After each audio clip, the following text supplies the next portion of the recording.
Hello tout le monde, comment allez-vous? Moi je vais très bien par la grâce de Dieu. J'espère que vous allez bien aussi chez vous, que mon Dieu vous bénisse abondamment. En fait, aujourd'hui je voulais venir parler à tout le monde, nos mamans, les femmes, à moi aussi dedans. En fait, je voulais venir vous parler, je sais que la dernière fois je vous ai donné le thème pour le mariage en disant qu'aux jeunes femmes, il ne faut pas être pressé. Aux jeunes femmes, il ne faut pas, il faut pas être pressé, il faut attendre ton tour parce que tu finiras toujours par te marier. Mais aujourd'hui, je viens encore parler le même sujet de mariage, mais en disant aux jeunes femmes, en disant aux mamans, en disant qu'on doit mettre ça dans la prière.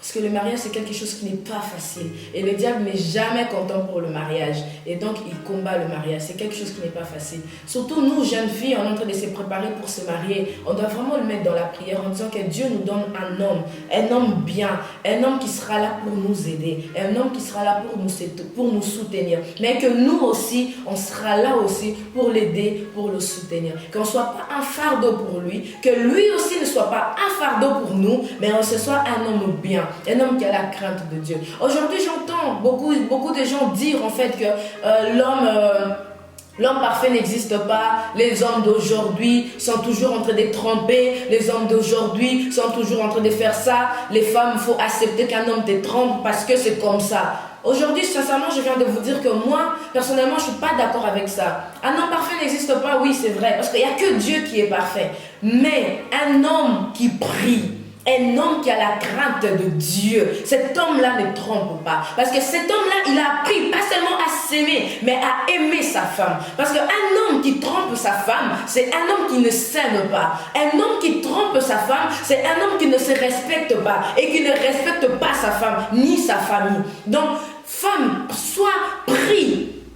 Prie, mais enlève des idées dans ta tête en te disant qu'aujourd'hui, tous les hommes trompent. Donc, je dois accepter que mon mari me trompe. Je dois accepter que mon fiancé me trompe. N'accepte pas ça. Si ça arrive, lève-toi dans la prière, commence à prier. Si ça arrive et que tu vois que ça continue, si vous êtes encore fiancé, en tout cas, il faut aller voir ailleurs. Parce que dans le fiançailles, on peut changer. Donc, change de corps, va voir ailleurs. Car cet homme-là ne te respecte pas. Car cet homme-là ne se respecte pas lui-même. Donc, les hommes, il y a aujourd'hui beaucoup d'hommes qui ne trompent pas leurs femmes, beaucoup d'hommes qui se respectent eux-mêmes mutuellement, qui respectent leur famille et qui respectent leurs femmes. Donc, il ne faut pas commencer à rentrer dans les jeux où je vois aujourd'hui beaucoup dans les réseaux sociaux en disant il faut accepter que ton homme te trompe, il faut accepter, il ne faut pas le lâcher car l'autre femme sera contente. Non.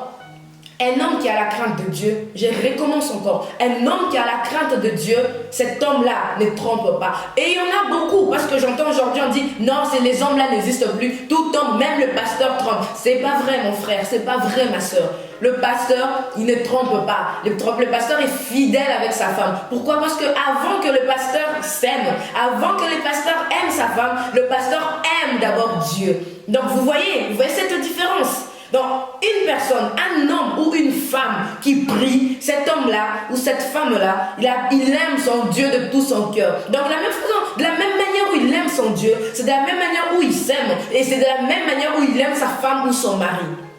Donc, faites attention à vous. Ce n'est pas quelque chose à prendre à la légère. Il ne faut pas commencer à écouter de gauche à droite en disant que oui, tout homme trompe. Il n'y a pas un homme parfait. Toute femme est impolie. Toute femme est ça. Non, il ne faut pas écouter. Une femme qui prie, c'est une femme qui est soumise. Un homme qui prie, c'est un homme qui aime sa femme. Donc, il faut enlever ça dans vos têtes. Il faut prier, demeurer dans la prière. Et il y a beaucoup d'hommes, il y a beaucoup de femmes qui aiment leurs femmes ou beaucoup de femmes qui respectent et qui sont soumises à leurs hommes. Il faut tout simplement le mettre dans la prière et Dieu, notre Dieu exauce et il exauce toujours. La Bible nous dit que la bénédiction que Dieu il donne, ça se fait suivre d'aucun chagrin. Comment ça se fait que Dieu il te dit que tu dois te marier et que tu te maries aujourd'hui, tu souffres dans ton mariage? Ce n'est pas normal. Tu dois te lever dans la prière. Si ça se passe que tu es déjà marié, lève-toi dans la prière.